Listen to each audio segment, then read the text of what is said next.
So in general, yes, therapy is it's talking about what's going on, getting different perspective, hearing yourself, say what you think in a sense, which can be super helpful. And it's reflecting back on things and doing cognitive behavioral work, right? And setting up plans in place to make changes. And then you have the work that I do, which says, we are going to change the way literally that your brain is storing these images and these sensations, which then resets your nervous system, which changes your entire physiological response to the things in life that are tripping you up. And it's not going to take months and years to do it as well.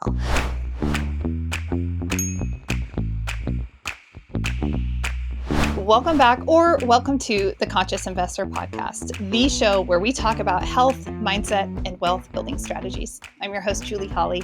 I'm so excited to be joined today by my friend, Laurel. She is exceedingly exceptional when it comes to therapeutic practices. And what she's going to share in this episode is going to blow your mind. So if you're in therapy, you need to listen to this. If you think you need therapy, you need to listen to the full thing. And if you don't even know what therapy is, you really need to listen to this, because we're going to dispel so many of the air quotes, I go to therapy, and we're just going to dive into and tangle this. And it's going to create a lot of movement within you, conscious investor, just by listening to this. And if you're looking for a therapist or interested in kind of really tackling some of the inner work, then this is going to equip you to really understand, what do I actually really need? What should I be looking for? Which I think most of us are a little bit confused about. We just think, oh, therapists are all the same. They're not. They're really not. So you want to stay tuned to the whole episode. It's going to be a great conversation. But before we dive in,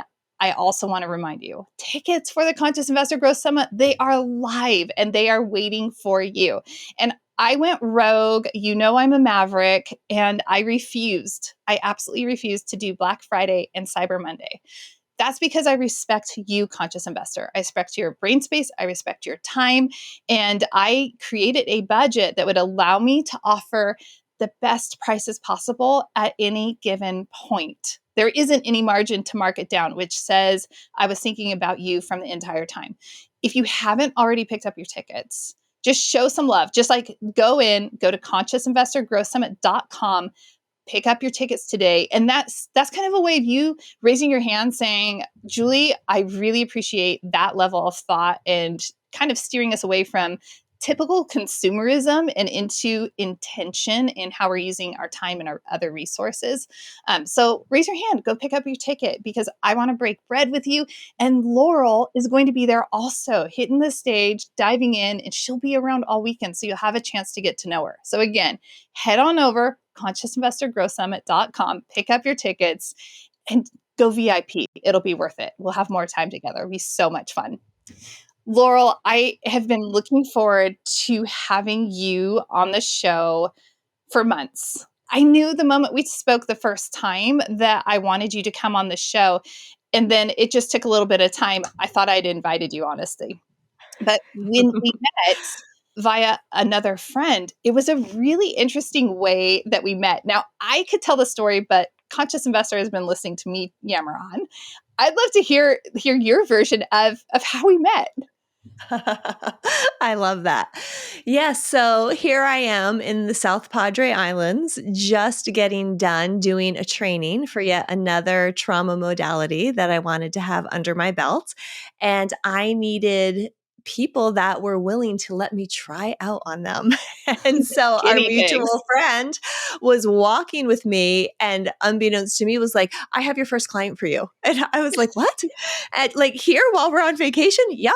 And so she said, there's somebody that I'm talking to about a podcast. And yes, you're going to do a session with them tomorrow. So then here you and I meet in this hot, humid bedroom in South Padre. You're where you're at. I'm where I'm at.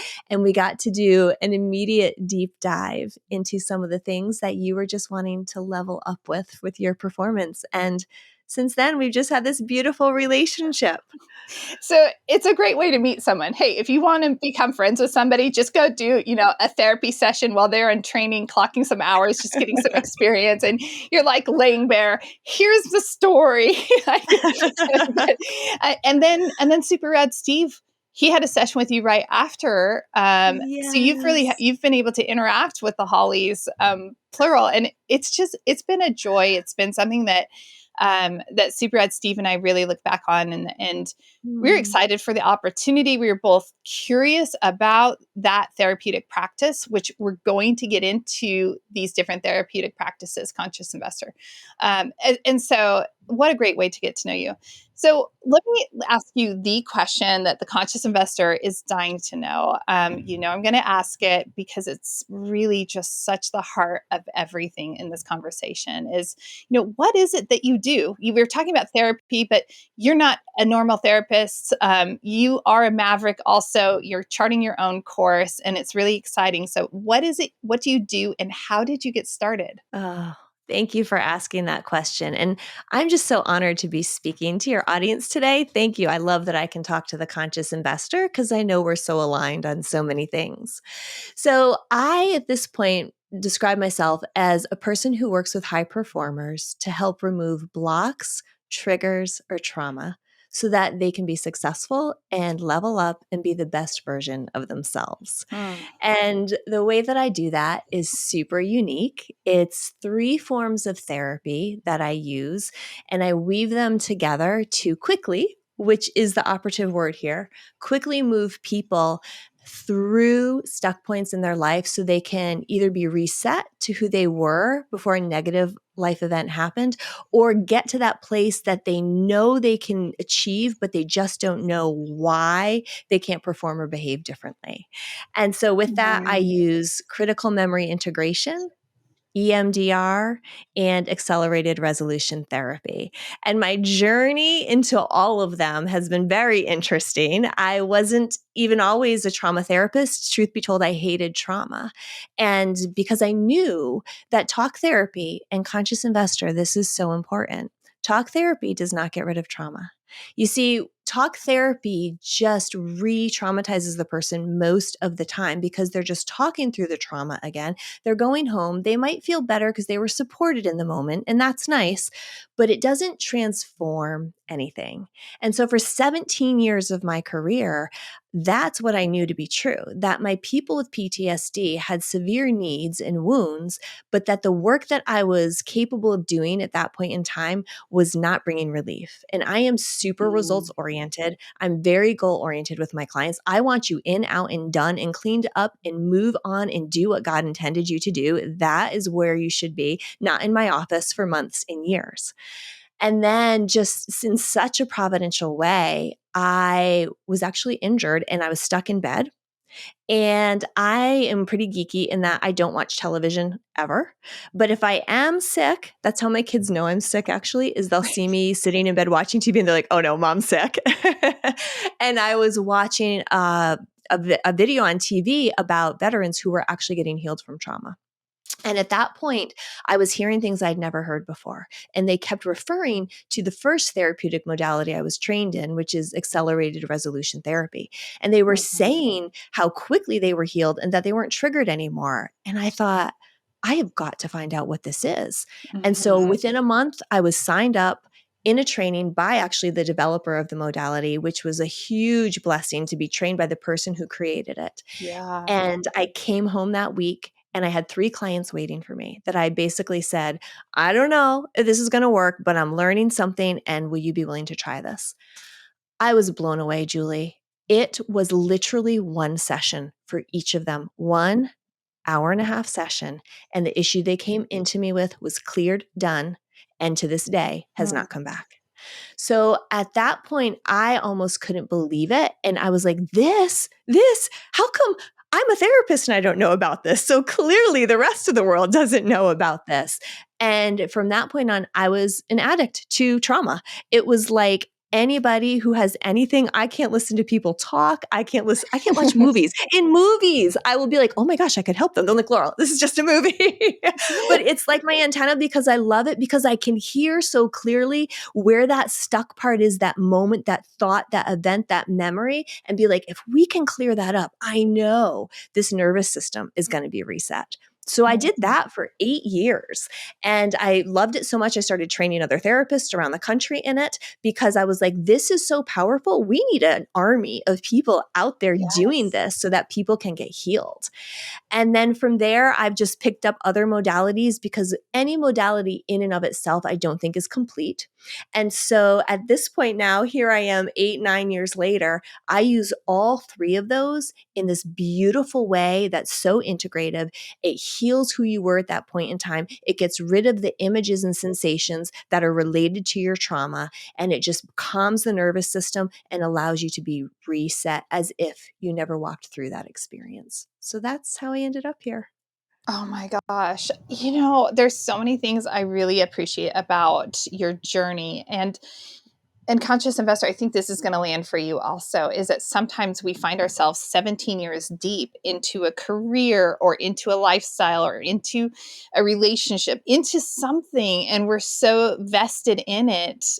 And then there's this just new thing that comes to us and we're like, oh, this completely changes everything. That happened to me with real estate investing, switching from residential to commercial in my 40s. And I felt the same way, like, how could I sit in sales meetings as a residential agent beside commercial brokers and never know anything about this whole other world? Like, this is exceptional, everyone needs to know about it. And so I think that just lights such a fire within people when they have that type of experience, because it's almost like a second chance at life, if you will. Like, wait a second, this is like completely different. If I could go back in time, I Mhm. would, but I had to go through those years. We can all relate to this. I had to walk Mhm. that path, kind of like Paulo Yes. Coelho's book, The Alchemist, right? We have to just walk the Mhm. path, the journey, and we get Mhm. there. I'm Yes. hearing I'm hearing in my mind, I'm hearing the question, that's awesome. That sounds like you're going to work with military veterans, and that you're going to work with maybe women who've experienced some physical traumas or emotional traumas, or, you know, some people like that's not me, Laurel. Nobody has hurt me personally, physically. I've never witnessed death before my eyes, right? So we always think of that whole capital T trauma. And I think a lot of people opt out into all of what you have to offer, because, like, that's not me. But I can see, even in conversations with people close to me, I can see, like, that's well, let's dig down into that. Not Yes. my clients, because I get to do the, like, Mhm. let's dig down with my clients, but Yes. with people in my intimate life, like, that's not my position. Mhm. So, Yeah. let's can we talk just for a brief moment to those who are saying, like, this is really helpful. I have a friend. This is going to be great for my friend, and really, it's meant for them because they've got all these little tiny T traumas. Oh, I'm so glad that you brought that up because that is the biggest misconception. So, if there were two things I could get up and talk about, this is one of them, one of the two, which is I don't even really like to use the word trauma at this point in the work that I do because that is something that people already have an idea of what that means. And just like you said, it's all these big, huge life events that we can all agree are trauma. So I like to use the wording of negative life event. I've kind of come Mm. up with using that because that it's a bigger net that's cast that allows more people to come in when I use that. So whether it's a divorce or a loss of even a friendship, whether it's being bullied, whether it's something that happened to you when you were 6 years old or 10 years old. Some of my clients that have had these lifelong things that they thought either were disorders or personality types, when we pull back the layers and we figure out when life changed, sometimes it's as simple and as difficult as my mother told me that I wasn't a good singer when I was 8, or it's a breakup. People say, well, it's middle school. It doesn't count. No, actually, if you were betrayed in middle school, that can stick with you in a way that going forward, it changes everything, right? Or it's getting fired from a job when you're 15 years old or 50 years old. So I love that you're highlighting that because that's who I work with. It's these people that some of them definitely do have regular trauma too, but they're coming to me saying, Laurel, why am I having this reaction? And hard as I try, I cannot get myself to behave differently. I know all the tricks. I've been to therapy. I know cognitive behavioral trips. I know to talk to myself differently about this. But when I get in that situation, I just cannot perform differently. And that I love, because the minute I hear that, Julie, I'm like, oh, we got a critical moment in your life that this was born in. And then I can use my techniques to travel back to where that moment is. And it's so funny. They typically say, it can't be that. Like they'll get like this image in their mind when I say, feel it in your body.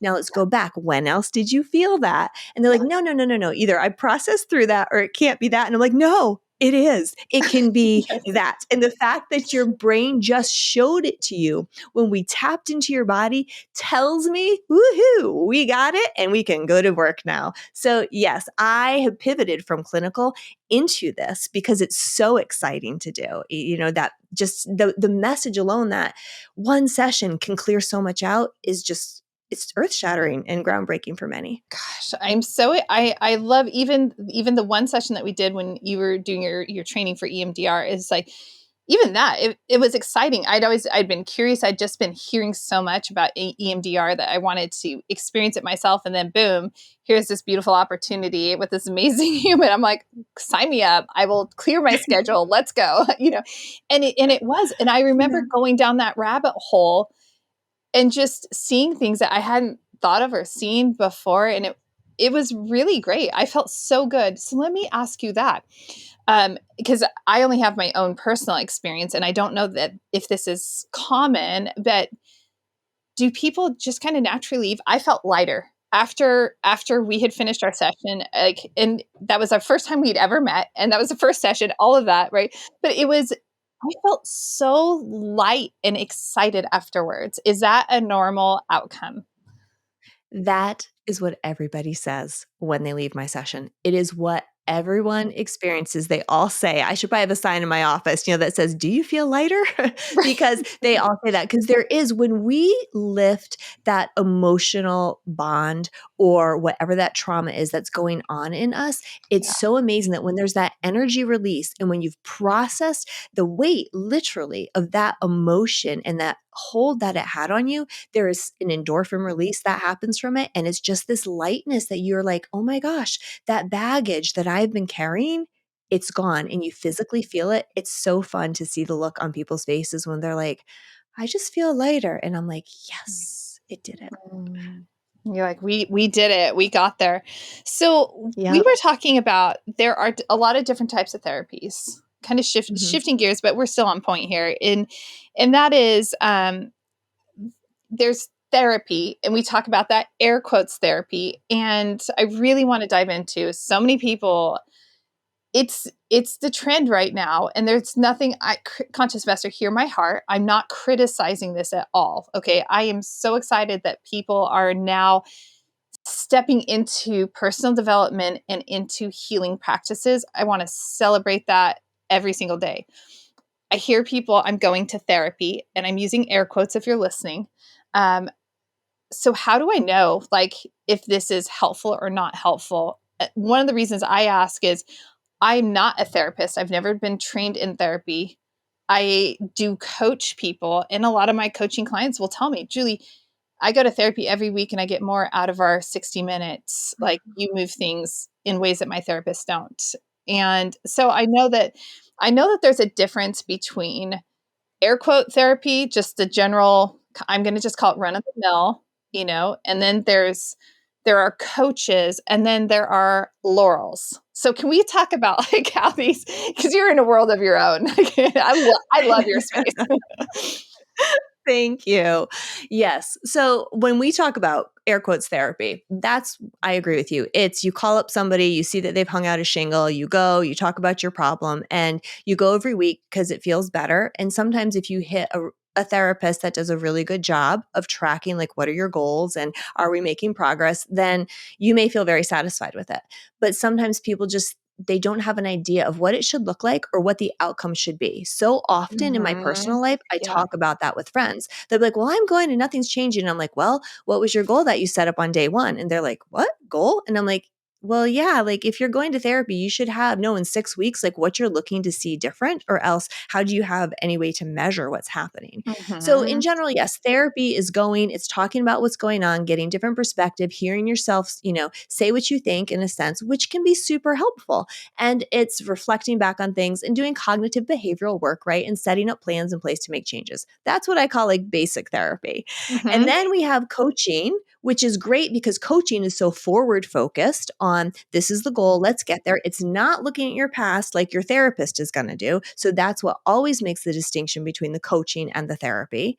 And then you have the work that I do, which says, we are going to change the way literally that your brain is storing these images and these sensations, which then resets your nervous system, which changes your entire physiological response to the things in life that are tripping you up. And it's not going to take months and years to do it as well. So that's kind of the progression that I call it. We're looking at the past, we're just talking, but we're not actually Mm-hmm. changing the way that our mind and body and our lens, in a sense, doesn't get cleared off. We get understanding, but understanding in and of itself is not enough. And that's what I tell people. Like, it's fine that you understand why you're freaking out when your partner talks to you in a certain way or uses a certain word, right? Recently, I heard someone talking and they said, anytime someone says, I love you in a certain tone, like it triggers something from their past. So they know they're not in the past, but they can't stop the reaction. So they're looking at this partner saying, I know you're not my mother, or I know you're not saying it the way that my ex said this in like a real snarky way, but I'm having that same reaction. Regular therapy brings you only that far. It's like you hit the ceiling of, okay, I have understanding. But what I do is say, now let's rewire you. Now let's change the way that your brain sees that event in your life so that the next time someone snarkily says something like that, your whole nervous system is cool, calm, and collected. And you're like, yep, I got nothing. Totally neutral when that happened. And that's literally the before and after of understanding versus changing it in your brain so that you have complete reset. I call it like a recalibration to that event. And it's so normal that when people come into me, right, oh my gosh, Julie, people will go to therapy for years. They're like, Laurel, I think I've worked through this.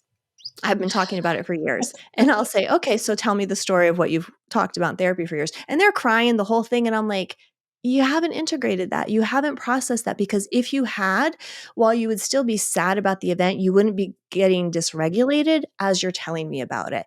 And I'll have people go to even trauma therapists and they still have that going on. And that's kind of my litmus test. Like, if you're still getting dysregulated, integration has not happened. And I'm like, ooh, we can clean that up real quick.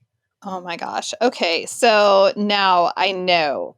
Yes, conscious investor, I've got your back. I always have your back. I hear it. And the question is, now I feel like we're like at the precipice. It's like, oh my gosh, Laurel, but how? How do you do this? Like, how do you take this experience I had in my past and to retrain my brain? How does this even work? Can you share a bit about the process? I don't know that you can, because I don't know if it's something that just happens in therapy or, like. Right.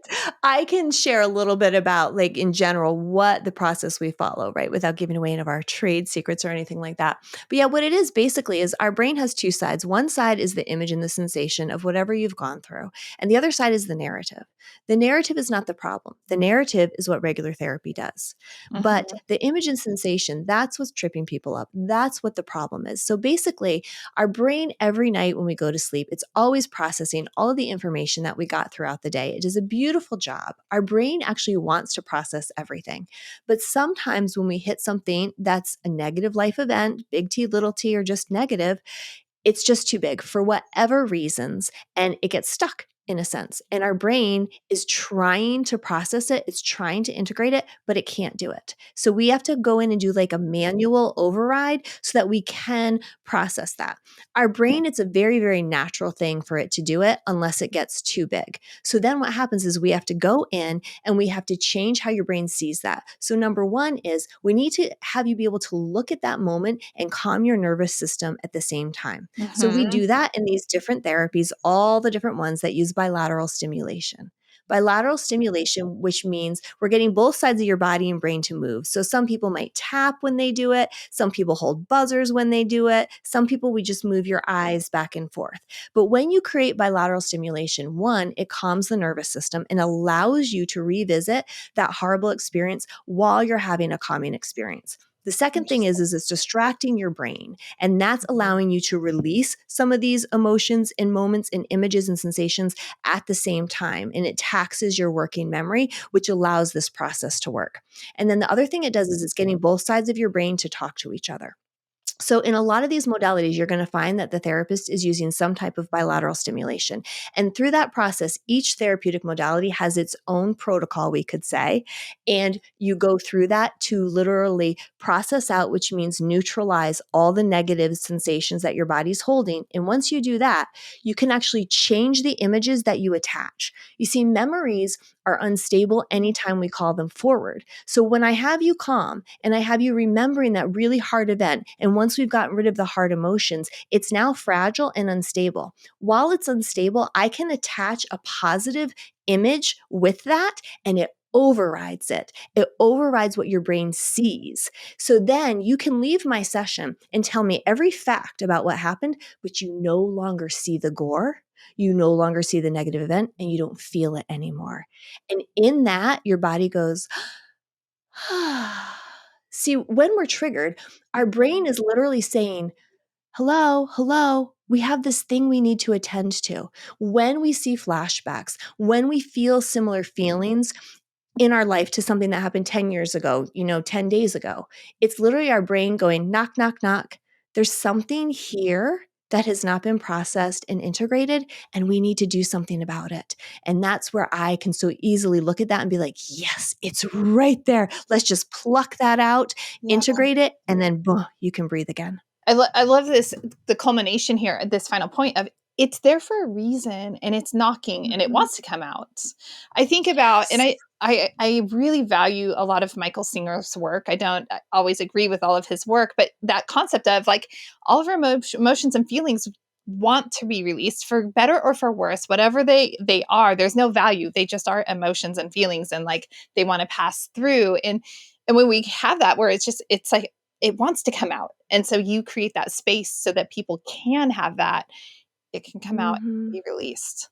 Yes, and that's so important. Yeah, nobody. Right, our tendency as a human is to not want to feel pain. So, Mhm. we naturally go like this, we're like, "I don't want to see that anymore, please don't make me go there," right? We do the total opposite of what we really should be doing, which is enter into that space, and, most emotions, Julie, don't last more than 90 seconds, honestly. So, if you can tolerate for 90 seconds the intensity of that, you're right. It like breaks, releases, and it flows through you, which then allows for the healing to flow in. Okay, now follow-up question then, since we're on this concept. Let's just say, and I'll share from my own experiences, that there are times having, I think, we've spoken, so I dabble into a lot. I'm always in the personal development space, like what tools and resources can I equip myself with? And there have been times over the last few years where I'll just be lying in bed and I'll just lay myself down because I can feel all of this, all of the emotion, there's something going on. I can't identify it. And I'll just lay there and I'll just let it. I don't know. It sounds so woo, so weird. I would never have thought this, but just lay there and let things come and surface, almost like bubbles surfacing, and I'll just let them go. Mhm. Are there any practices where we're not talking about some of the big things, but kind of some of those are usually smaller things, sometimes a little bit bigger, but I mean, I'm not tooting my own horn, but I have done a lot of inner work. So I'm kind of able to navigate some of the things on my own. I definitely need support, outside support as well. And I value that. So, how about the person that is listening and they're like, I just feel like I'm frustrated with my boss, or just kind of like the real surface level things. Like, are there any practices that they could do at home that would help support them? Sure. So, kind of what you mentioned, which is such a beautiful example of just that. When you start to notice this recurring theme, right, this recurring behavior or mindset that you have, taking, first of all, the time to sit with it. right? Typically, Mm-hmm. it's a blip. Nobody does any more than that. I notice I have this recurring thing. I wonder what it's about. Don't know. Move on, right? And then it happens Yes. again and again Yes. and again. So I think to be able to sit there with that and to lay with that, just like you do, and close your eyes. So Mm-hmm. the body always has such wisdom. And when you feel that next time, I would say to the conscious investor, the minute you're in that emotional moment and you feel that thing, go find a moment by yourself, sit down, close your eyes, feel in your body where you felt this coming up, and then ask this question: when else in my life did I feel this way? And just sit there and see what comes up for you. And you'll pretty quickly know where this is tied to. And Mm-hmm. sometimes it's going to show you a little you that was 8 years old, 10 years old, 12. That's developmentally, that's where we go back to. And then you sit with that feeling and you say, oh, I see you. Yep, that's where it started. And then you feel that emotion and where it started. And just like you said, you breathe through that, you release it. And sometimes the freedom that comes just from that, Julie, is Yeah. enough. Truly, I have done in 10 minutes in sessions with people. And this is a lot of the critical memory integration work that I do. It's a 10-minute exercise. But when you can just call up the moment or the inception of this feeling and this behavior and neutralize that and honor the pain that that version of you went through and honor what happened, the release is incredible. That sometimes that's all we have to do. And they're like, huh, I feel so much better. Yeah. Yes. So that's what I would suggest, is just to really sit with it and see where it brings you and feel that so it can flow through you again. So it has to stop saying, hello, notice me, notice me, notice me. I love that. And I love that there are, what I'm really seeing a through line in this conversation is that there are times and places for a lot of different things. And sometimes we can do a little DIY, but we need to be open and we need to understand, who am I calling when I have something? And I don't have to have a 10-year relationship with my therapist necessarily that's ongoing for 10 years. I would probably, it's more like, oh, I need to go into and have work with Laurel on this and maybe Mhm. something else she discovers. And then we're going to be done in a few sessions. And then something else is going to come up because we're humans and that's how the human experience is. And so, like 6 months later, a year later, 2 years later, whatever, it's, oh, Yes. yep, got to go deal with that. Um, I absolutely love this. I want to ask you a few questions, but before I do Mhm. that, I want to ask if there's anything else you would want to tie in to everything that we've been talking about so far. I think the only thing I would like to tie in is that people understand that this work is pretty expedient. Most people shy away from this work because they equate it to therapy and they're like, been there, done that, doesn't work, or it takes too long and I don't have time. And again, this is where my high performance group really comes in, because they are like, Laurel, time is money. And if I can do something quickly, then that's what I want to do. And so for people to realize that, I just had a guy a couple weeks ago, it was in October. He had been suicidal for 33 years of his life. Every day of his life, he thought about killing himself. He actually already had thought that that's how he was going to exit this earth. And when he interviewed me, he was a podcaster. On the interview, I could hear the moment of inception during our podcast. And he signed up to work with me after the podcast. It was literally one session, Julie, an hour and a half. He is now, we're going at 2.5 months.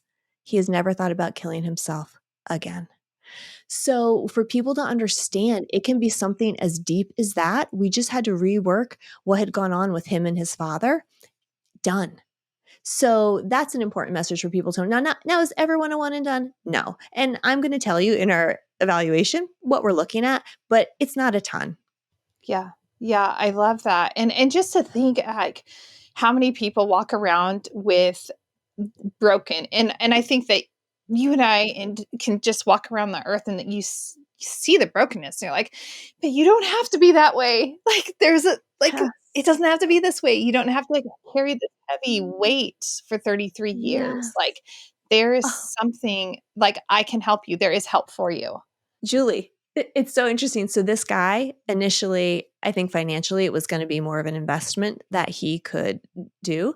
And I didn't care. I said, I am going to gift this to you because it is so easy. I cannot let you walk around this earth one more day because I know after one session, this is going to be gone.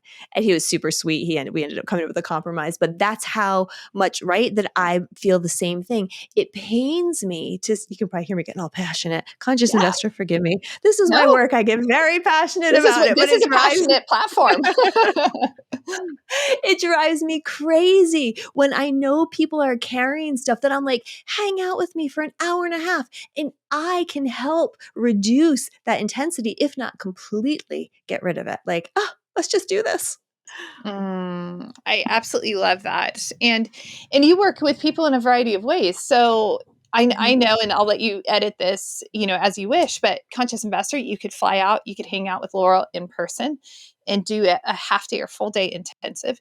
You could fly her to you if that's what you want and do it in your home or at whatever location you want.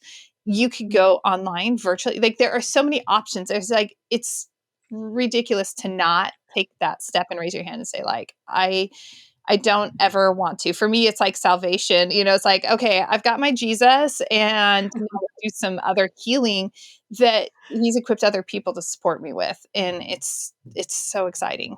Yes, that you put that perfectly. That is how I do, right? It's based on what do you need. And some people, yeah, it's a half day. Some people it's a full day. Some people it's two. The max I do is two because you're pretty much a little bit like a spaghetti noodle by the end of 2 days of trauma pulls. So if you need more, we'll go look at another one. But for the most part, you can do a ton, a ton. And these are people that I'm talking about highly traumatized, like complex trauma. That's it. That can be a 2 day, but a lot of it is just one session, which I do virtually with people. But yeah, I can go to them, they can come to me, and I just love that it's a space that they can take for themselves as well to say, I am going to go and I'm going to invest in myself and I'm going to come back and feel lighter and completely different. So, yeah. Okay, I have two really like burning questions that I Mhm. have to ask you, and I'm looking at the time, so I'm hoping that we can get through this. But we have ARRT, we have EMDR, we have CMI, we have these different. What are the benefits, pros, cons? Like I know that I have friends that have gone to different therapists with different trainings like that. So Mhm. how would someone know maybe what they should be looking for aside from, in my opinion, I want to go to the woman who's got them all, and is it just going to one toolbox but understands Mhm. humans are unique and what is going to serve this client isn't going to serve that client. So how does somebody Right. select? That's a great question. The thing is, typically, you're not going to have a buffet to choose from. You're either going to have an art therapist, you're going to have an EMDR therapist, or somebody that's trained in CMI. A lot of the CMI people are trained in EMDR or art, but it's a new modality. It just came out a year ago, so there's not a ton of people trained in that. So at this point, what I tell people the distinction is this. For years, I was actually not interested in being trained in EMDR. Mhm. I had heard about it and I had worked with people who had gone to a therapist who did it and didn't get results. And then they would come to me and I would do ART and they'd be done in a session. So Mhm. the thing is the quick, right? The Yeah. acceleration, thus in the name, accelerated resolution therapy. EMDR is a lovely modality and it's beautiful at integrating and pulling on all sorts of different things, but it's not as directive and it's not quick. Um, there are people like me, and I know of a couple other people that weave them and use it in a much briefer modality. But in general, the average EMDR, that's kind of always been my struggle with it is I'll see clients and they're like, Laurel, I sat with this therapist for 8 sessions and we still didn't do EMDR once, and then because EMDR is a little more free associative, they put a little more time in like the buildup and then it's free associative. So it can take a little bit longer to get where you need to go. When it works beautifully, but sometimes Mhm. that is the complaint. Accelerated resolution therapy, you're coming in, we're identifying right away what's going on. I don't meet with people for lots of sessions. I literally can meet you. I have done this to people in the airport. I kid you not. I have met people in hotels and I have done it in a lobby. Like if I see you and something comes up and I can do it, I can tell right there, let's find out your trauma, let's do the thing and let's be done with it. So I like, love right, it. that's kind of a big difference than EMD. I mean, literally in airports, I've done this. And so that's the way that I see the difference is the acceleration and the speed. And then critical memory integration. that really isn't so much something that you would go to someone who says that does CMI. It's a therapist that uses it, and it's something that's really an overarching modality that I feel like creates completeness that I don't find in the other two. It really harnesses that let's heal that inner child piece of it. Let's really find out where the integrative work needs to be so that this doesn't pop up again. Kind of going back to core. ART cleans up the episode, and that might be enough. But that doesn't always mean that you've brought it back to the core part of you that also needed to be identified and healed and acknowledged through it. Mhm. And CMI does that part. So that's Oh, the nice. easiest way to explain the differences, kind of length of time. That's awesome. No, that was really, really insightful, especially, conscious investor, we have beautiful lives that are pulling us in lots of directions. For me, this is like really phenomenal to be able to just hear from someone who's skilled in these different modalities to say, okay, these are pros, cons, this is what it does. Like, oh, thank you. That was a silver platter right there. uh, Well, you're welcome. Truly, truly wonderful. There was one more thing that I definitely don't want to end this session without asking you this. And that is, you and I, we speak high performer. I know for myself, it took me a long period of time for me to recognize that I was a high performer. I didn't have that vocabulary. That wasn't a common, it just wasn't in my world. And I actually started working with a coach who was a high performance coach. I didn't know what that meant. And so, but then I started reading, and it absolutely changed my self perception. It changed my understanding. But I know that there are a lot of conscious investors that are high performers that are still like me, where they're nervous about saying, like, they don't want to raise their hand and say, I'm a high performer, because that just feels like an imposter. And it feels like, if I'm a high performer, then. So, can we talk just a moment about, like, in your opinion, and that's why I was like, let's like, create that nice container over there for the therapeutic before I ask you this question, because it's definitely a Mhm. completely different container. So, in your opinion, just what is a high performer, and how would somebody, kind of understand that, oh, that's why I do what I do, that's why I interface with the world, and how I behave, and I can accept this. Oh, I think that's great. I think the best and easiest way is they're the person that always is just a little bit extra, right? They're the person. I feel like those are all my high performers. Like, Right. they're not just going to the gym and doing what's supposed to do. They're doing that and then some. They're not Right. just leading the company. They are leading the company and looking for ways to innovate and to move forward. They are the early adopters. They are the people that are always, striving for more, thinking differently. When you go in a room, sometimes they have difficulty finding somebody that even gets them or the way that they do life. It's that type of a person that I look at as the high performer. They're leaders. Ultimately, a lot of high performers are leading, some healthy, some not, but in some way, shape, or form, they are leaders. They are at the top of their game, whether they are athletes, artists, thinkers, scientists, doctors, right? Anybody that is paving a way and going ahead, and they're just a little bit extra. What do you think the benefit is to someone? Let's do benefit and detriment to someone just having that self acceptance and saying that I am extra. I'm extra, extra. We all know this, conscious investor. So, Yeah. but it took me a long time to come to that acceptance, because Mhm. in the world, extra isn't always celebrated. Sometimes it's Mhm. criticized and condemned. And it's like, golly, why do you always Mhm. have to be doing extra? And why are you so extra in over here and there? It's like, just chill. Right. And Mhm. so, Yeah. what are some of the stories we can tell ourselves, or where would you want to take that? I would want to say you're exactly right. I like the piece about the world doesn't necessarily always like that, and you can be too much, right? You get that often. And I would say that is the part that really does need to be embraced, because once you can say, wait, try as I might, I cannot dim this light. That should be Mm, our indication right there that we are anointed, called, and set out and set mhm. apart to be doing these things, that we've been given the ability to maybe have more balls in the air that we're juggling than the average person. And once you can embrace that and go forward with that and saying, that means that there's work for me to do and I have the ability to manage more, That to me is the positive, the way that we want to look at it, the way that we want to embrace that. But the negative part can be too that, truth be told, a lot of high performers get very critical, and that's the detriment. I think when you call yourself a high performer and you look at the people around you and you say, well, I can do it, why can't they? So that's the double-edged sword. I've been gifted with some extra ability to do it, and those people do not have that, but that does not make them less because of that. Their gifts are in another area. So I think that's the thing you always have to hold within balance. What is my calling? But also, my calling is not your calling. Oh, I'm just full transparency that lands because you can definitely start to have that tension and that frustration Mhm. in a lot of partnerships in marriages and such. If you have a high performer with someone who's not a high performer, super Mhm. rad Steve and I've been talking about this a lot, and I'm thinking Yes.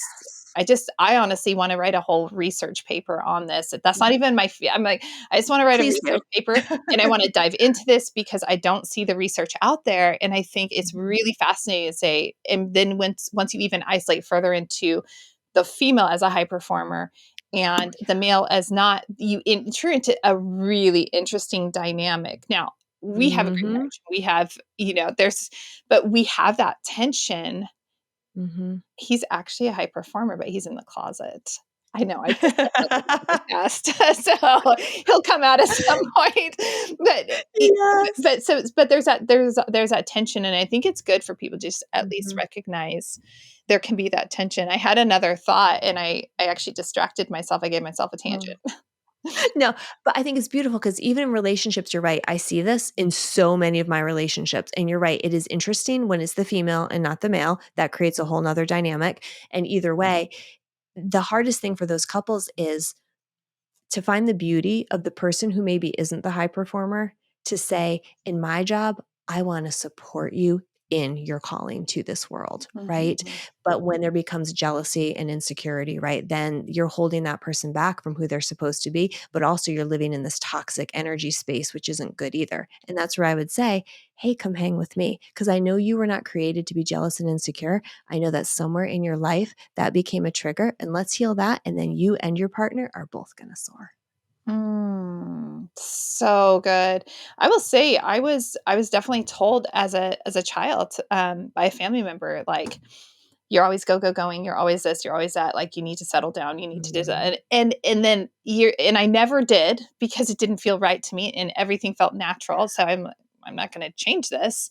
And Yes. now, with what I do and the spread and where God's calling me, I can see exactly why I'm equipped the way I am and why I can. You said that earlier. Is like high performers have extra, and they can do the extra that other people. Mhm. And it's not a value statement. It's not better or worse. It's just okay. This Yep. is what your zone is. Just like somebody who Mhm. can sit there with compassion, care, and kindness for hours on end, just holding somebody, in a moment, like someone who can hold space. Like we all have gifts. Mhm.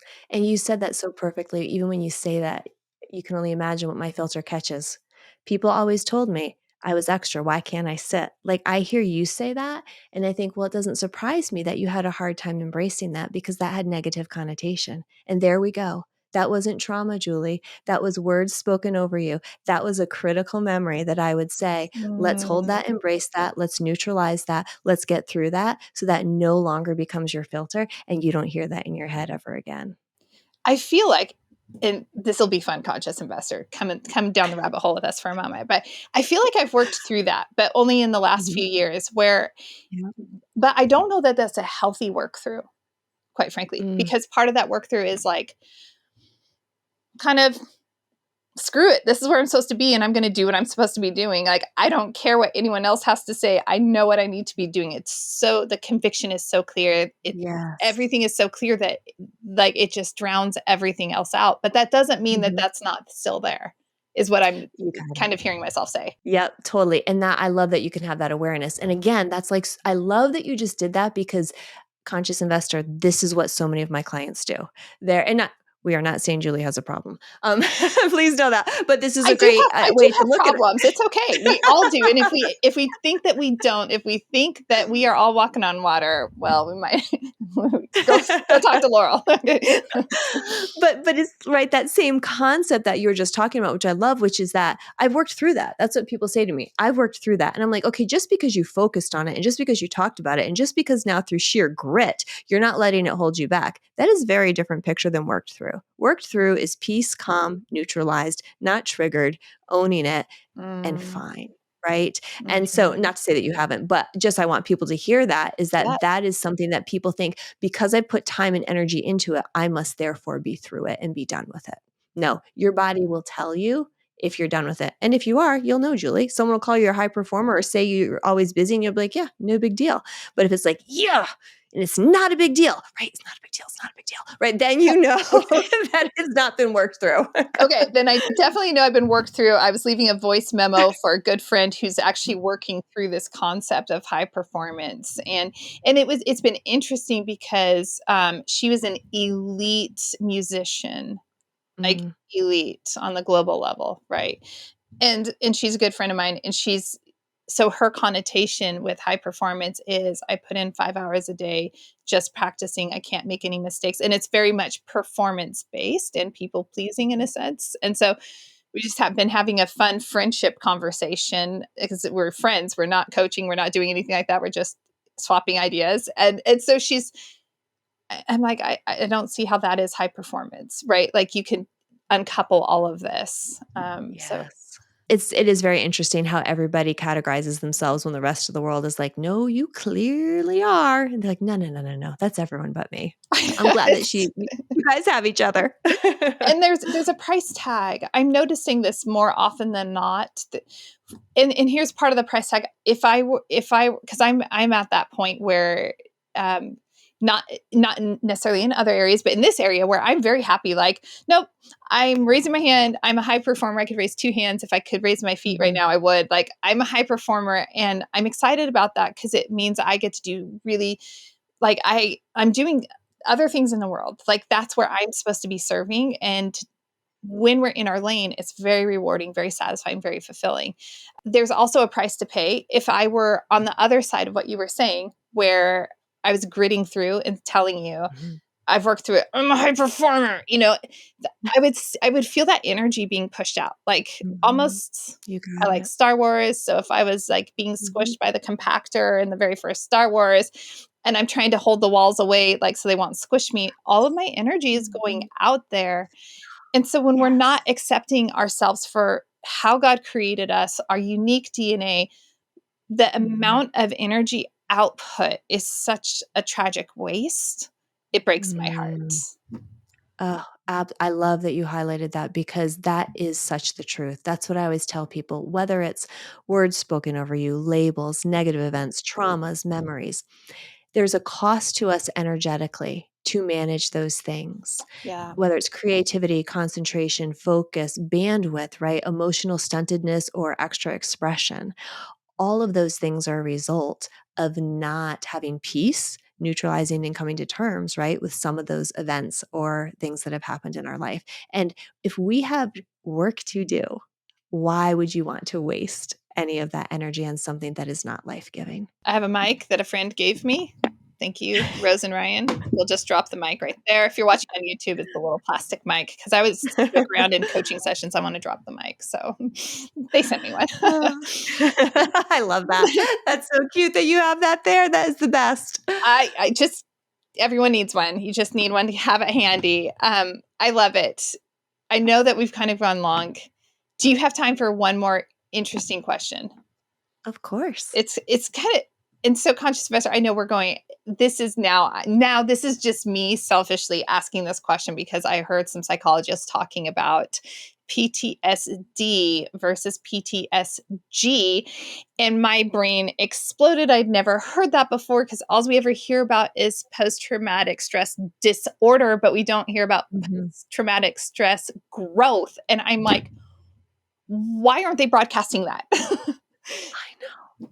Yeah, exactly. It's the thing. Well, everything, right? We're learning to not even define people via diagnosis anymore. This is so much of the work that I've been doing as well, Julie. I love Gabor Mate. He talks all about this. We are not designed to be depressed, to be anxious. Yes, are there DNA factors that come through from family? Yes. Can things get turned on and off by our environment? Absolutely. But ultimately, these diagnoses that we were taking as disorders, they're not. They are logical. They make sense in our body's capacity and ability to stay alive, right? To go through things and to be resilient and to bounce back and to heal.